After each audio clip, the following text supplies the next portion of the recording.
महान गुरु को मेरा नमस्कार।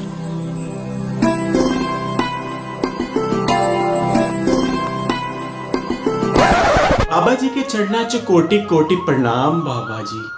बाबा जी, ये भक्त हमेशा आपके चरणों में आपका दास बन के रहता है बाबा जी।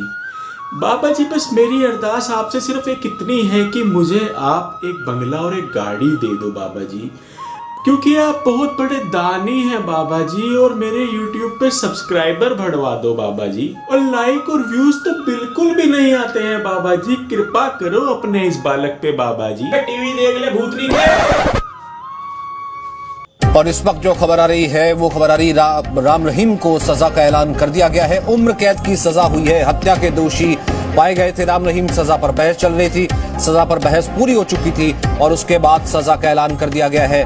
हत्या के दोषी राम रहीम को उम्र कैद की सजा सुनाई गई है। अबे दूसरा चैनल लगा।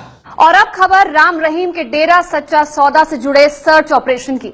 हरियाणा के सिरसा में सर्च ऑपरेशन का आज दूसरा दिन है। कल तलाशी अभियान के पहले दिन डेरा में राम रहीम के कमरे से 3000 डिजाइनर कपड़े और 1500 जोड़ी जूते मिले। एक बहुत आलीशान वार्डरोब इसने बनाया हुआ था, जिनकी कीमत 25 करोड़ बताई जाती है।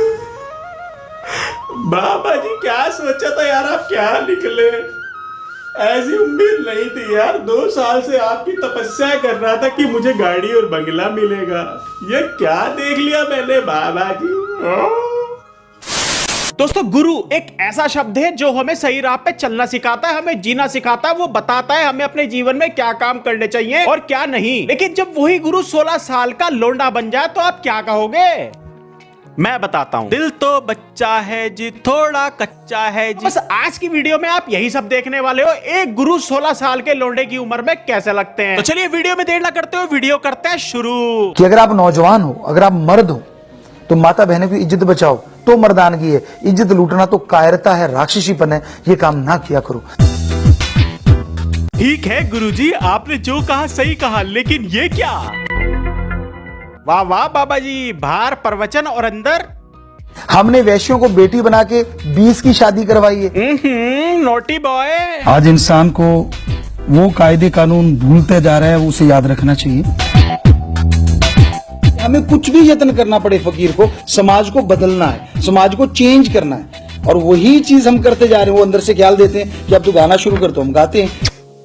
वाह गुरुजी वाह। वैसे उसे गाना नहीं, उसे इरिटेट करना बोलते हैं। हमें लगता है कि कुछ ऐसी ही चीजें हैं जो हम रोक रहे हैं बुराइयां, और जो बुराइयों की दुकान खोले बैठे हैं उनको तकलीफ होती है। भाई साहब, कुछ ज्यादा नहीं हो गया?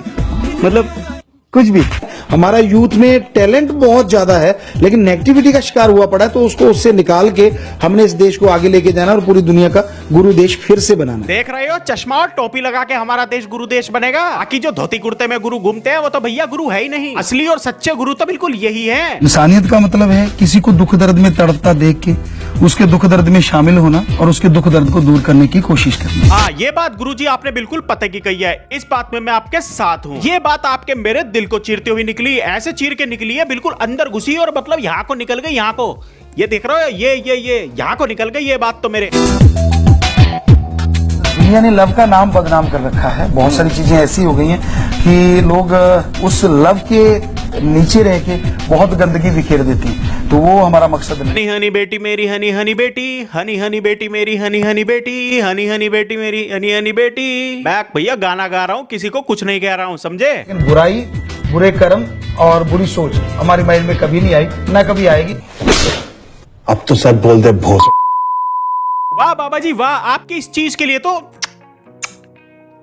चुम्मेश्वरी परफॉर्मेंस दी जाएगी। इतना अच्छा भाषण मैंने आज तक अपनी जिंदगी में नहीं सुना। भैया बाबा जी सुपरस्टार हैं और पिक्चर के हीरो भी हैं, ये बात किसी से छुपी नहीं है। इन्होंने सुपरहिट पिक्चरों के साथ साथ सुपरहिट गाने भी दिए हैं, और मजे की बात यह है कि उस पिक्चरों में गाने भी इन्होंने खुद ही गाए हुए हैं। कौन किसी वक्त का मोहताज नहीं होता, उनका तो जब मन किया आए और तबाही मचाकर चले गए। वाह, वाकई में ही तबाही मच गई। ये ट्रेलर देखने के बाद तो सच में तबाही मच गई। अबे ट्रेलर था कोई बच्चों की मूवी, गाड़ी कैसे घूम रही है इसमें, मुझे तो यही समझ में नहीं आ रहा। गुरुजी ये लुक कैसा लिया हुआ है, माइकल जैक्सन बनने की कोशिश थी क्या? ओहो मैं भूल गया, ये पिक्चर गुरुजी की है तो इसमें सारी चीजें गुरुजी के हिसाब से ही तो होंगी। लेकिन गुरुजी कोई अच्छा सा कास्ट वाला रख लेते, जो आपको बता देता आपको क्या पहनना चाहिए क्या नहीं।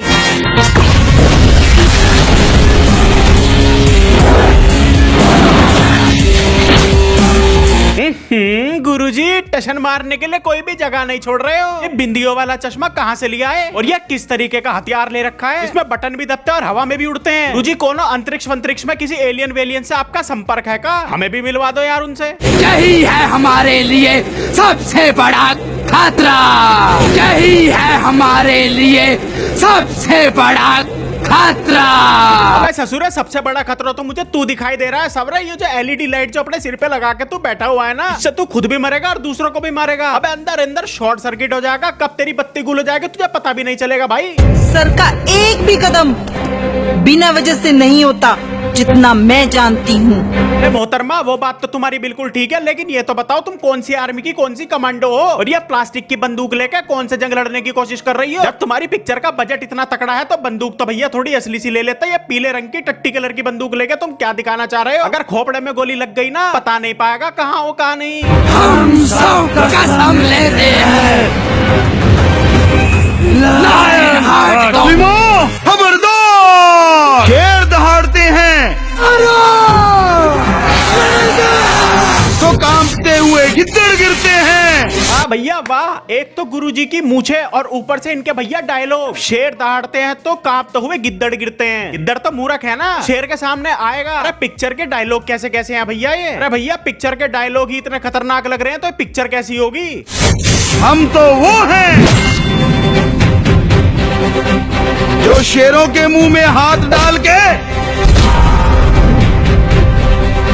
उनके दांत गिनते हैं। हम तो वो है जो शेरों के मुंह में हाथ डाल के उनके दांत गिनते हैं। गुरुजी, एक बार मुंह में हाथ डाल के दिखाओ तो माने।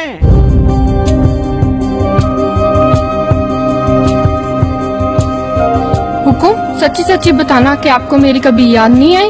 याद तो आती थी, पर मेरा पहला प्यार बीच में आ जाता था। हुकुम बताओ, हुकुम की तो बाहर ऑलरेडी एक चेल ली है। हुकुम तो भैया तुम्हारे रंगीन मिजाज के है, तुम क्या करोगी? उनको तुम्हारी याद वाद नहीं आती भैया, उनको पहले वाली ज्यादा याद आती है। ये नौजवान लोगों को प्रेरित कर रहे हैं कि जीवन किस तरीके से जीना चाहिए। एक चेली बाहर बनाओ और एक चेली अंदर। टेनिस ज्यादा अच्छा खेलते हो कि कबड्डी ज्यादा बेटर करते हो? किसमें आप माने माहिर हो?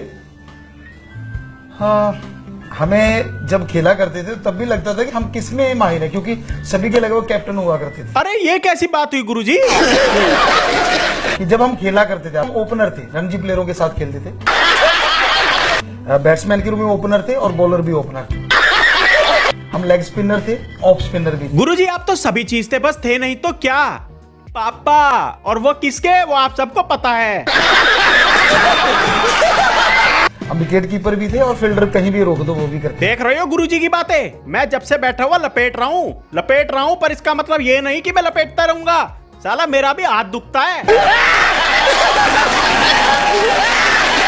तो हमें लगता है हम ऑलराउंडर थे और ऑलराउंडर गेम ही हमें पसंद आते हैं, जिसमें देश का नाम रोशन हो। हमें लगता है हम उस गेम की तरफ ज्यादा ध्यान देते हैं। बात तो सही है, आपने देश का ही नहीं दुनिया का नाम रोशन किया है। न्यूज चैनलों में सबने देखा है। असलियत ये है कि हमने यूथ को चेंज करने के लिए गाना शुरू किया। ना ना ना ना ना ना ना ना ना ना ना ना ना ना ना।